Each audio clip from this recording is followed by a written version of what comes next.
Hey everyone, this is Joshua Kirk here with you once again. Now it's time for episode 84 of Album of the Day. Before we get into today's review, I just want to thank everyone who watched my recent video about the MDA Muscle Walk, and for watching that video and donating for the walk that's on April 30th on a Saturday at UMBC. You know, the support is just one thing that I'm honored to get all the support from you guys, and to get more views from this video, which also has my new wheelchair in it. I'd also like to, so that's why I'd like to thank people for the many views that I've gotten on that video. I've actually gotten more views on that video than any of my album reviews combined, so that was a real surprise for me, but excuse me. But anyway, thank you for the support that you gave me through that video, and thank you for donating, because we really need to save children's lives through this event. So anyway, aside from that, let's get on to today's review. I'm here to review a singer-songwriter and guitarist who was originally from Alabama, from Muscle Shoals, Alabama to be exact. He crosses the lines between like rock and alternative country and Americana, and really kind of a I think he's actually a very pivotal role in that kind of music genre. If you go to like Americana,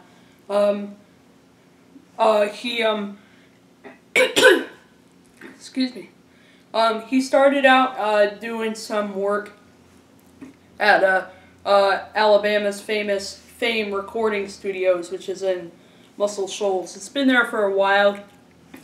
He kind of started recording stuff there. The musician I'm talking about is by the name of Jason Isbell. But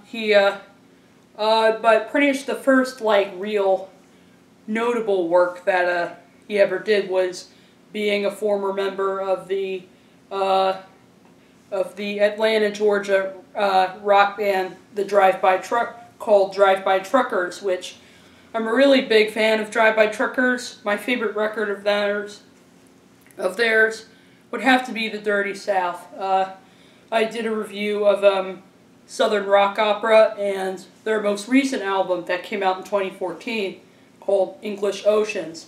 Then he left the Drive-By Truckers and went on to do his own work, like solo work, starting with his solo debut in 2007 called Sirens of the Ditch, which I haven't really heard that, so I can't really comment on whether I like it or not, but and then he started his own band called the 400 Unit, and they released a couple of albums, including a couple live records, a self-titled record, and Here We Rest. Then he sort of built himself solo with his next record, Southeastern, which got a lot of critical acclaim, and I personally really liked it too. So I'm here to review Jason Isbell's follow-up to Southeastern that came out in July of 2015, not long ago. Excuse me. The album is called Something More Than Free, and this is my CD copy of it right here. The reason I wanted to review this record the reason I wanted to review Jason Isbell in a future review is because what I really like about him is his lyrics just kind of pull you in such a way that no other songwriter can really do. He's a very, his songs are very heartfelt and very kind of melancholy, very kind of dark and melancholy, and deal with things like problems with alcohol or family issues or something like that, or there's a song off of Southeastern called Elephant. That's pretty heavy stuff. It talks about the narrator is talking about this character who is getting cancer and losing all her hair and just dying in front of his family. So it's dying in front of her family. So it's pretty intense stuff right there. Anyway, aside from the heavy stuff, let's just show the case for the album. It's kind of bright, so you can't really see the track listing, but there's the liner notes, and I really like how there's a collage of photos going on in here of like people in the studio.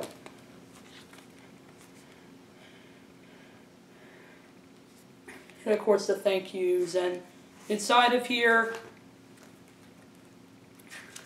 it's like a mini poster.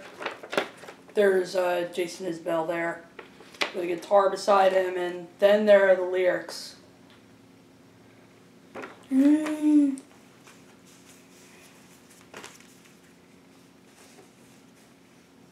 So yeah, something more than free. That's the packaging for the record. Anyway, I definitely think this is probably in my top 10 records of 2015. Yeah. I would say this is probably in my top 10 records of 2015 for quite a few reasons. And it's pretty much some of the same reasons why I think some of his other records are really good. His lyrics, you know, of course I already mentioned his lyrics, but also he's like an amazing guitar player. Like, you know, even in the softer songs, he lets out just an amazing guitar riff. Whether it's, you know, kind of a raucous song with a just, you know, just loud feel with just a very audible guitar riff, or it could be a slower song off Southeastern that has just a beautiful slide solo going on. And plus his voice is like, you know, plus his voice I think is really amazing too. So I think, you know, this is kind of a record that really is. This is one album that really shows him maturing, but at the same time, you know, he's still got like his song art intact. And pretty much this is an album that's not really about trying to expand horizons. It's just about showing what makes Jason. Yeah. It's just got all the things that would make a really great Jason Isbell record. Excuse me. I'm sort of gonna break this album down track by track. So here we go. So the opening track on this record is called "If It Takes a Lifetime," and I do think this is a really great album. But this is the one song on here that I wasn't as keen on. I know it's kind of weird that the opening track is my least favorite song on the album, but in this case it is. Just some of the lyrics on it don't really have that kind of emotional depth that the rest of the album has. Yeah, plus I'm not too into the drunken background vocals that go on in the chorus. You know, so yeah, not really the best way to open the record. But the next song, 24 Frames, however, makes up for that. This song, you know, has some very powerful phrases in it, some very surprising turn of phrases in it, like, you thought God was an architect, now you know he's something like a pipe bomb ready to blow. I mean, just, you know, just that very clever turn of phrases just really works in this beautiful song. And I love that slide guitar riff that, Jason Isbell cranks out, in the chorus. I think it just sounds awesome since he's still a really great guitar player with a lot of skills. The next song on here is called Flagship, and these lyrics, you know, talk about kind of an old hotel that's just had a few too many years on it. 2 years on it. So that's where some of the dark lyrics come in. Where the lights don't shine, They just flicker while the elevator winds. And like, of course, there's a couple, and then of course he talks about a couple sitting at a bar who, you know, obviously aren't getting along, and because they've like traveled really far from each other. And this song could also talk a little bit about how Jason Isbell and his wife Amanda Shires met. Amanda Shires is a member in his band who plays the violin and sings some beautiful backup vocals. Like on this track, I love the way their voices sound together. And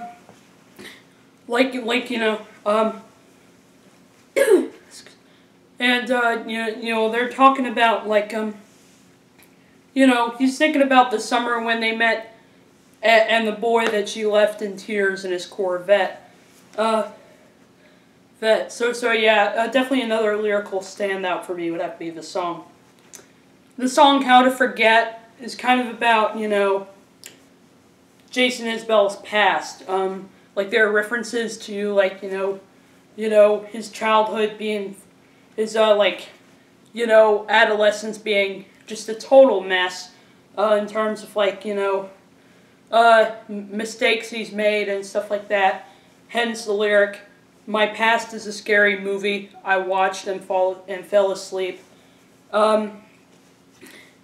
So he's talking about how he used to just dream up these creatures from the deep. So in the chorus he's like, well, teach me to forget about my... And in the chorus he says teach me to forget teach me how to forget that all this stuff happened in my life. Telling him just replace the character set. So this is definitely a very reflective record, and this song is a perfect example of that. But probably the best song on the record, the one that just gave me chills more than any other song on here, would have to be the song "Children of Children." This song talks about how,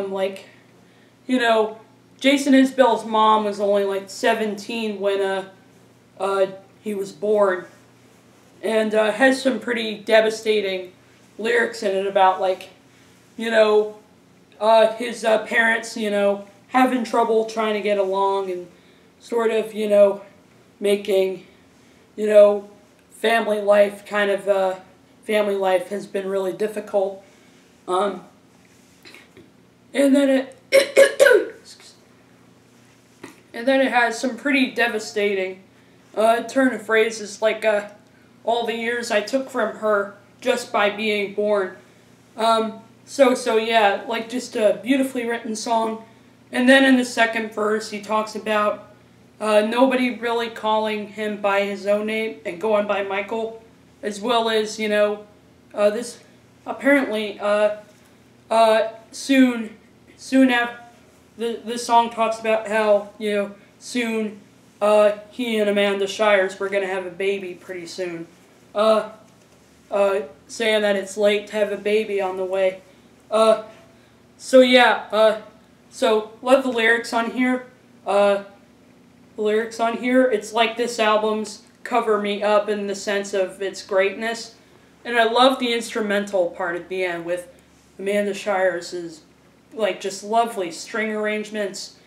And Jason Isbell is just, killer, and just beautiful. It's like guitar solo, that 2-minute instrumental I think was just the thing to end this already very powerful and intriguing song. And then you go into The Life You Chose, which is a song about once again kind of referring to Jason Isbell's past mistakes. Like, for example, the lyric about losing 3 fingers to a faulty tool. And of course, he's has to go to court to claim that he was pretty much innocent in this case. And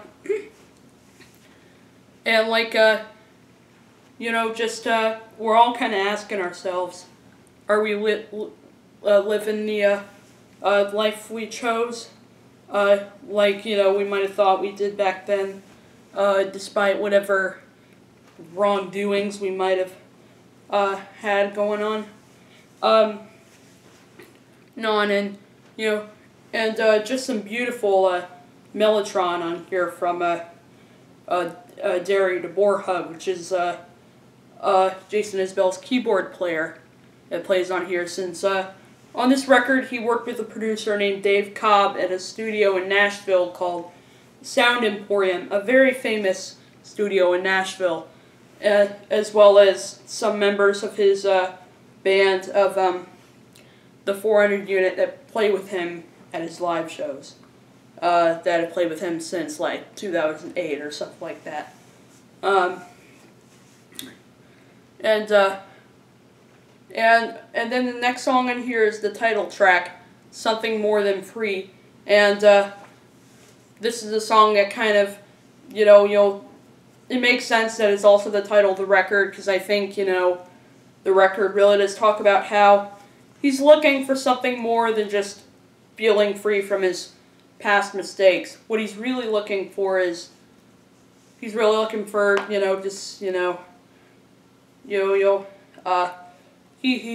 looking for something more that I don't think you or me or maybe even him can't really explain. In this song he says let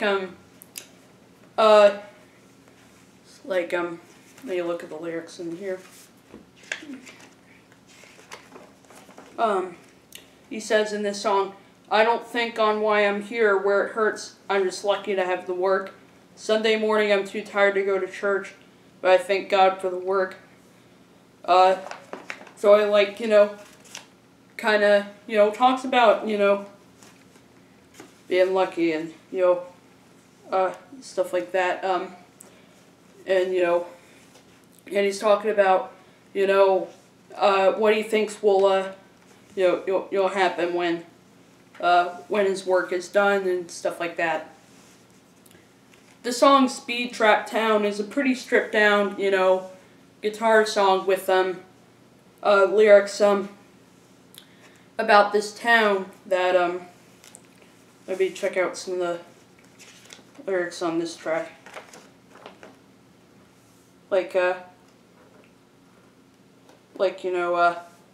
It's like a kind of a small town that has some things, has some young people doing things they're not supposed to, like for example sneaking a bottle up the bleachers at a high school game. Yet again, Jason Isbell reflecting on another thing he regrets from when he was younger, stuff like that.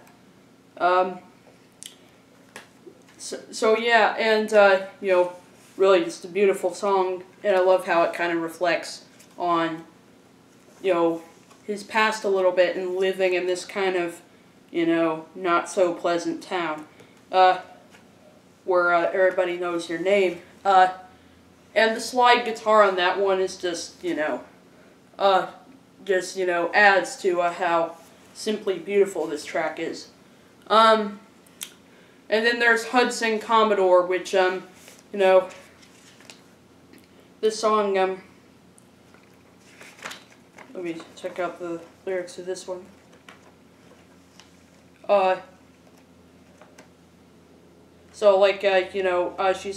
He's talking about this character who, took to taking tea out in the Belvedere, and bourbon in the evenings by the fire. Obviously it's talking about a real depressed person who just wants to ride in a Hudson Commodore, yet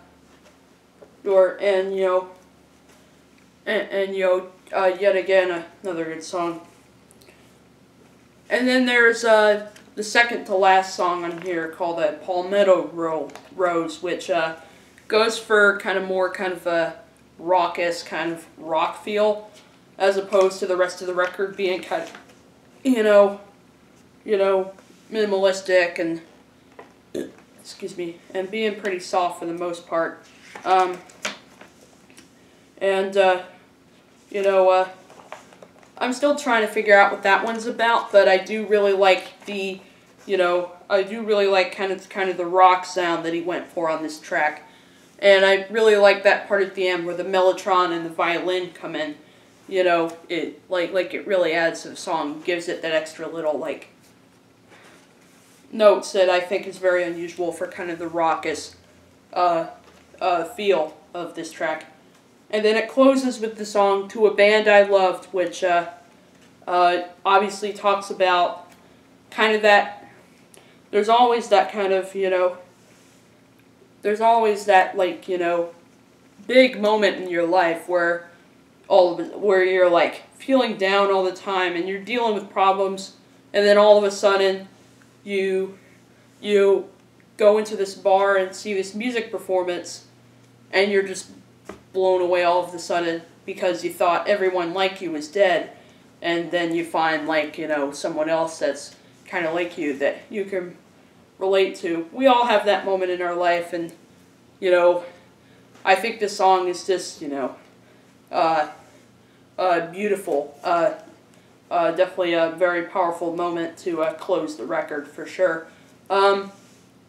Some people may be turned off by kind of the effects going on his voice on this one, but yeah, I personally thought this was a really great song because I thought the lyrics in it were very well written on here. And so yeah, overall, like, other than the first song, I think this is a fantastic album. And I would definitely, you know, say that, Jason Isbell has really hit the bar very high once again with this album. So I definitely have to give this one a 9 out of 10. Which, you know, a lot of critics, I think, would have to agree to me that this is a fantastic album. His albums have usually gotten pretty good reviews, so if you're a fan of Jason Isbell, well, then I highly recommend this album. If you're a big fan of his, I don't see how you could be disappointed by this album. So yeah, and it makes sense that I just did a review of him today, because I do know Jason Isbell's manager, Tracy Thomas, who works at 30 Tigers.